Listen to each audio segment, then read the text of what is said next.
Hello hi hi hello दोस्तों। तो इस वीडियो में मैं बात करने वाला हूँ कोड फोर्सेस राउंड 935 डिप 3 के प्रॉब्लम ई के बारे में। तो जैसा कि प्रॉब्लम का नाम बताता है बाइनरी सर्च, और वही काम भी करना है हमें यहाँ पे, बाइनरी सर्च ही करना है।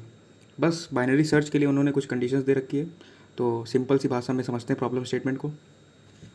प्रॉब्लम स्टेटमेंट कहता है कि you are given an array. हमें एक एरे दे रखा है, ठीक है भाई। अब एरे है जो वो परमुटेशन होने वाला है। आई होप ये परमुटेशन की डेफिनेशन सबको पता होगी कि every number appears once from 1 to n। मतलब 1 से लेके n तक 1 2 3 4 अप टिल n सारे नंबर्स एक एक बार आते हैं।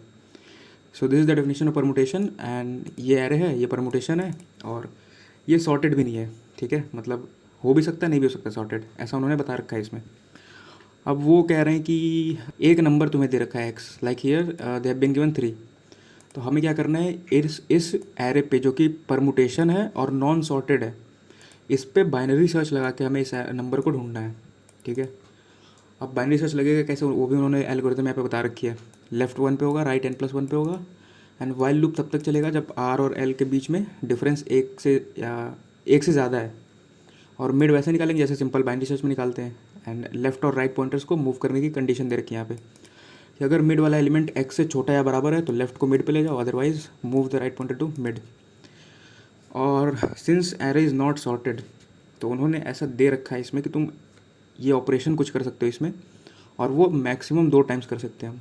वो क्या कर सकते हैं, कोई भी 2 इंडेक्स ले लो 1 से n के बीच में, मतलब कोई भी 2 इंडेक्स i और j ले लो and swap the elements on these indices. मतलब i पे जो है वो j पे चला जाएगा एंड j पे जो है i पे आ जाएगा, ठीक। और ये ऑपरेशन हम ज़्यादा से ज़्यादा 2 बार कर सकते हैं। Either you can do 0 number of times और 1 नंबर ऑफ टाइम्स और 2 नंबर ऑफ टाइम्स, ठीक है। 2 से ज़्यादा बार नहीं कर सकते। तो ये करने के बाद हमें बताना है, मतलब ऐसा एक रीअरेंजमेंट तैयार करना है एरे का कि जब ये एल्गोरिथम रन हो बाइनरी सर्च वाला, तो जब मेरा लेफ़्ट पॉइंटर जहाँ पे भी रुके वो वाला एलिमेंट x के बराबर हो, ठीक। तो ये है प्रॉब्लम स्टेटमेंट। तो अब देखते हैं कि सॉल्व कैसे कर सकते हैं इसको। सबसे पहले मैं क्या बोलता हूँ कि जो जो भी नंबर है, क्योंकि सारे नंबर डिस्टिंक्ट होने वाले हैं, तो जो भी हमारा नंबर x है पहले उसका इंडेक्स निकाल लो, ठीक है, और उसको इंड वेरिएबल में फिर किसी भी वेरिएबल में स्टोर कर लो।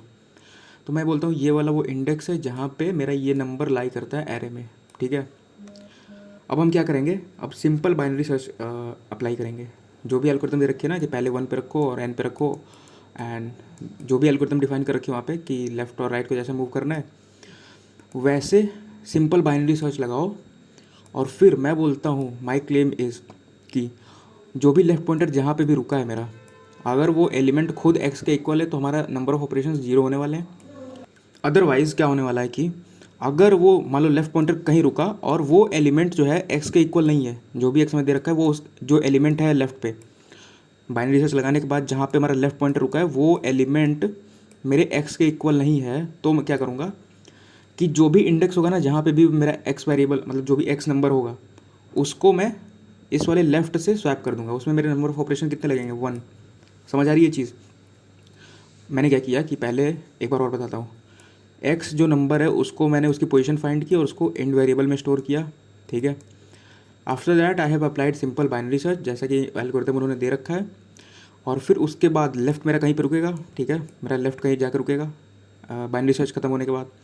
तो मैं बोलता हूँ कि जहाँ पे लेफ़्ट रुका है अगर वो एलिमेंट खुद x के इक्वल है तो नंबर ऑफ ऑपरेशन 0 होने वाले हैं फॉर ऑब्वियस रीजंस। और अगर ये नंबर x के इक्वल नहीं है तो क्या करो, जहाँ पे भी x है उसके साथ इसको स्वैप कर दो जहाँ पे ये रुका है, ठीक है। अब ऐसा हो क्यों रहा है इसको थोड़ा प्रूफ करने की ट्राई करते हैं, ठीक है। कोड अगर देखो, कोड बहुत सिंपल था, देखो लॉजिक इतना ही था, बस इतना सा लॉजिक था ये इसमें, तो ज़्यादा कुछ इसमें है नहीं। तो कोड तो अभी देख लेते हैं फिर समझते हैं कि ये हो क्यों रहा है। तो कोड सिंपल सा, देखो n और x मैंने इनपुट लिया है, फिर एरे इनपुट लिया है, और ये इंड वेरिएबल है जहाँ पे मैं अपने x की पोजीशन स्टोर करने वाला हूँ। फिर मैंने 1 से n तक इटरेट किया है 0 to n, और जहाँ पे भी मेरा x नंबर इक्वल होगा एरे ऑफ i के, उसमें मैं वो पोजीशन स्टोर कर लूँगा कि हाँ मेरा x जो नंबर है वो इस पोजीशन पे आ रहा है, ठीक है। फिर मैंने बाइनरी सर्च लगाया यहाँ पे। मैंने यहाँ पे 0 बेस इंडेक्सिंग के हिसाब से किया है। You can also use 1 base indexing as per your choice. तो मैंने यहाँ पे 0 लिया लेफ़्ट को और राइट को लिया n पे, एंड जब तक राइट और लेफ्ट के बीच का डिफरेंस 1 से ज़्यादा है तब तक लूप को चलाओ and simplified mid and the condition that if array of mid is less than equals to x, तो लेफ्ट को मिड पे ले जाओ, अदरवाइज राइट को मिड पे ले आओ, ठीक है। और फिर जीरो बेस के हिसाब से मैंने लेफ्ट और राइट ले रखा है, तो for that reason I am incrementing left by 1 year, ताकि वो 1 बेस इंडेक्सिंग के हिसाब से आ जाए। और फिर मैं बोलता हूँ कि अगर मेरा जो इंडेक्स है, मतलब जहाँ पे भी मेरा एक्स है और जहाँ मेरा लेफ्ट रुका है, वो दोनों एलिमेंट्स अगर सेम है, मतलब जहाँ पे लेफ्ट रुका है वो एलिमेंट खुद एक्स के इक्वल है, तो नंबर ऑफ ऑपरेशन 0 होने वाले हैं। अदरवाइज एक ऑपरेशन लगेगा कि जहाँ पे लेफ्ट रुका है उसको जहाँ पे एक्स है उस पोजीशन से स्वैप कर दो। समझ आ गया ये चीज़? इतना सा था बस ये। अब ऐसा हो क्यों रहा है, मेन चीज़ ये है, ऐसा हो क्यों रहा है। तो देखो मेरा लेफ़्ट कहाँ पे है, मैंने ये एग्जांपल ले रखा है, ये लेफ़्ट मेरा 1 पे है अभी, ये मेरा लेफ़्ट है, राइट है मेरा n+1 पे, मतलब बोले तो 11 पे यहाँ पे, ठीक है। अब 11 और 1 का मिड कितना होने वाला है, 6 होगा, तो अभी के लिए मेरा मिड जो है वो 6 यहाँ पे है।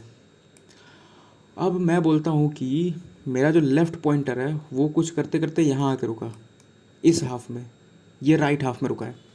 इसका क्या मतलब है, इसका ये मतलब हुआ कि मिड से लेके और इस पॉइंट तक सारे एलिमेंट, यहाँ पे मैं लिखता हूँ एरे ऑफ लेफ्ट, जहाँ पे भी वो रुका होगा लेफ्ट पॉइंटर, वो एलिमेंट लेस देन और इक्वल टू होने वाला है एक्स से। इतना तो समझ आ गया है, ठीक है। कि मिड, ये मान लो मिड मेरा स्टार्टिंग वाला मिड ये, तो मुझे पता है कि यहाँ से लेके और ये जहाँ लेफ्ट लास्ट में जाके रुका है वहाँ तक के सारे एलिमेंट मेरे लेस देन और इक्वल्स टू एक्स है, ठीक है, इस रेंज के। और इसके आगे जो भी एलिमेंट्स हैं वो मेरे ग्रेटर दैन एक्स है, तभी तो मेरा लेफ्ट यहाँ पे आके रुका है ना, क्योंकि इससे आगे और छोटा होता तो वो और आगे मूव करता। इतना चीज़ समझ आ गया। तो अब जैसा कि मुझे पता है कि इस रेंज में सारे एलिमेंट्स जो हैं वो एक्स से छोटे होने वाले हैं, ठीक है। तो ये बताओ कि मैं अगर, तो जो मेरी एक्स की वैल्यू है ना ये वाली, इस वैल्यू से अगर मैं इसको स्वैप कर दूं तो क्या मेरे एल्गोरिथम पे कोई फ़र्क पड़ेगा? Pause the video for a moment and think, क्या कोई फ़र्क पड़ेगा इस वाले एल्गोरिथम पे अगर मैं जहाँ पे मेरा लेफ़्ट रुका है उसको मैं एक्स से स्वैप कर देता हूँ? तो नहीं पड़ने वाला है। क्यों?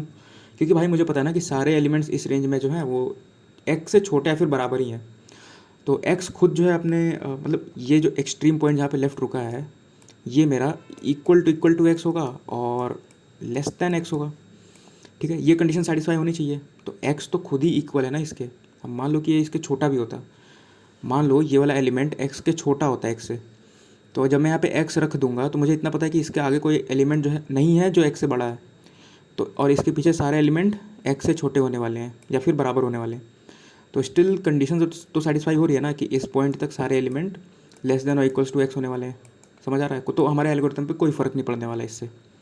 एंड सेम थिंग वही होगा कि मान लो इधर कहीं लाई करता है तो मुझे इतना पता है कि यहाँ से यहाँ तक के सारे एलिमेंट्स बड़े हैं एक्स से एंड ये वाले छोटे हैं एक्स से। जब सारे एलिमेंट एक्स से बड़े हैं तो मैं इसको जब स्वैप कर दूंगा तब भी कोई फ़र्क नहीं पड़ेगा। इस वाले रेंज के सारे एलिमेंट एक्स से बड़े या फिर बड़े या फिर इक्वल होने वाले, नॉट इक्वल, ग्रेटर होने वाले, तभी मेरा राइट जो है वो मिड की तरफ शिफ्ट होते आया है। ये चीज़ समझ आ रही है?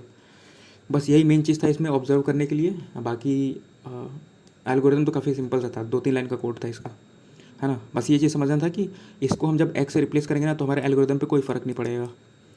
एंड वो क्यों नहीं पड़ेगा मैंने एक्सप्लेन कर दिया अभी, ठीक है। Now just go and try to implement this code. तो बहुत सिंपल सा है, सिंपल बाइनरी सर्च टाइप का। एंड आगे देखेंगे इसमें एफ और जी भी, वो भी अच्छे प्रॉब्लम्स हैं।